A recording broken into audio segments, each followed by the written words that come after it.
Maybe in one of your relatively uninformed flurries, you ended up establishing a relationship with someone who was really not good for you.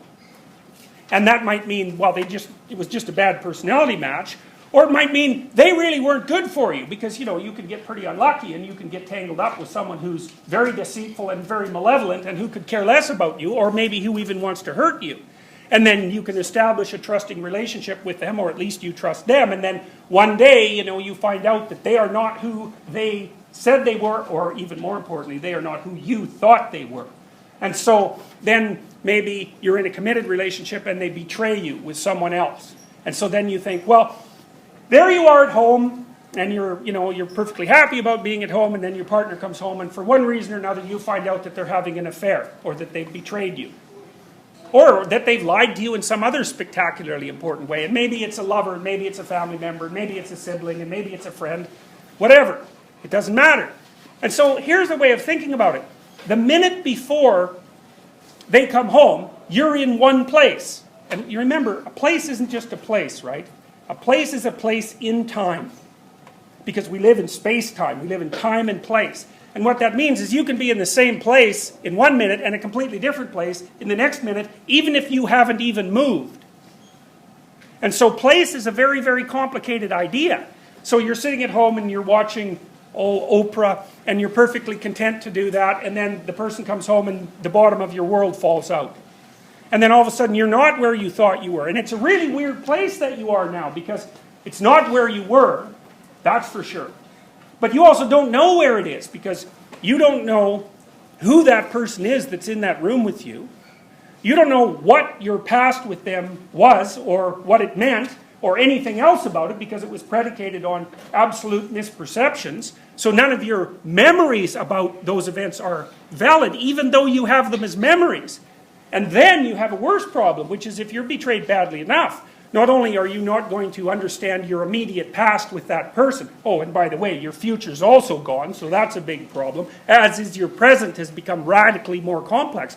But it's worse than that, because if you're really betrayed, you're also going to think, who am I that I could be that stupid? And then you're going to think, what is a human being that they can be that corrupt? And so not only have the fundamentals been kicked out of the substructure of your perceptions, but your notion of what it means to be you and what it means to be human might have been seriously disrupted. And the thing about that is that's a non-trivial event. People call that traumatic.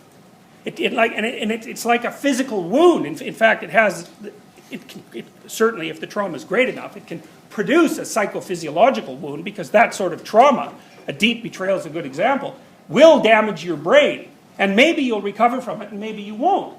And one of the ways that that's been represented forever in mythological stories is by being swallowed up by a subterranean beast. It's something that comes up from the depths and pulls you down, and then you're in it.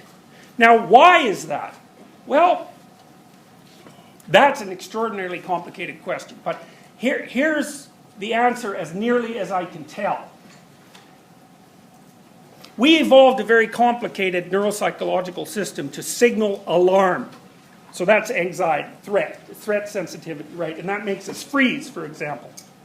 And when you look at how an animal uses that system, let's say a mammal, just to keep it simple, because we're all mammals, and so we can kind of understand mammals. So if a rabbit sees a wolf, for example, it's going to freeze so that the wolf can't see it. And if a rat smells a cat, even if it has never smelled a cat in its whole life, it's going to also freeze. And interestingly, with rats, if you put rats in a natural environment, which means they get to have little rat dominance hierarchies, little rat families, and they're not like little white rats alone in a cage. They're happy family rats. And they've got their burrows and they live in their little societies, and maybe there's a part of their territory where they can go get food. And they're used to that, so they'll scurry out there in the day, kind of hiding because they don't like light, or maybe they'll scurry out at night because rats are night things. And they'll get their food and they'll eat it or bring it back, or whatever they do, share it with their family, or at least bring it back. Well, let's say that you put a cat out there, or maybe you even just put a cat there and take it away so that the place smells like cat. Well, if one of those rats goes out there and sees that cat, first of all, it's going to freeze, and it is not a happy thing. Because imagine, you're a rat, and a thing that's 4 times as big as a lion suddenly appears on your front yard. Do you believe that there are things that you should do? Like, is there anyone here who doesn't believe that? Or more importantly, is there anyone here who doesn't act like they believe it? So you wake up in the morning and you think, yeah, there's a bunch of things I should do.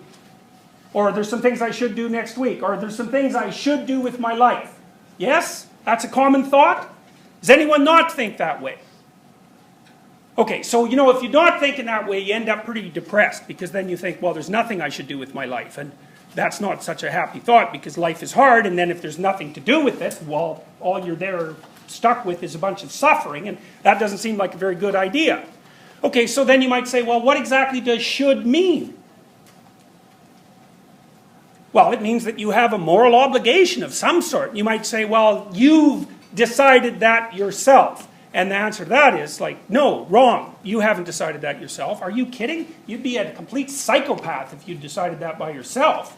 Right? I mean, if you're even the vaguest bit civilized, then you decide what it is that you should do, or what you should do manifests itself within you as a context of a dialogue that you're continually having with yourself, but also with everyone around you. And not only with everyone around you, but with the entire history of mankind.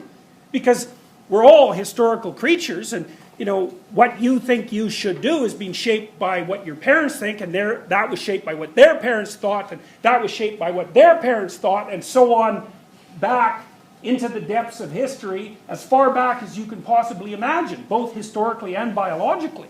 So in some sense, there is a call to action within people. Now, in any sort of quest story, like The Hobbit, let's say, or The Lord of the Rings for that matter, the story always starts with a call to action, right? For some reason or another, the little hobbit character, which, by the way, is you, the hobbits live in this little protected place, and they're not very big, and they're not very smart, and they don't know about the wide world beyond them, where the great forces of good and evil are at combat. And one hobbit, who's a little bit more adventurous than the rest, gets called upon to act, and in the Hobbit stories, it's usually the wizard who manages it, right? So it's a magical figure of some sort who's extraordinarily wise and extraordinarily old, who might as well be God for all intents and purposes, who says, it's time for you to go and become a thief. Well, that's what happens in The Hobbit, right? It's a very weird thing.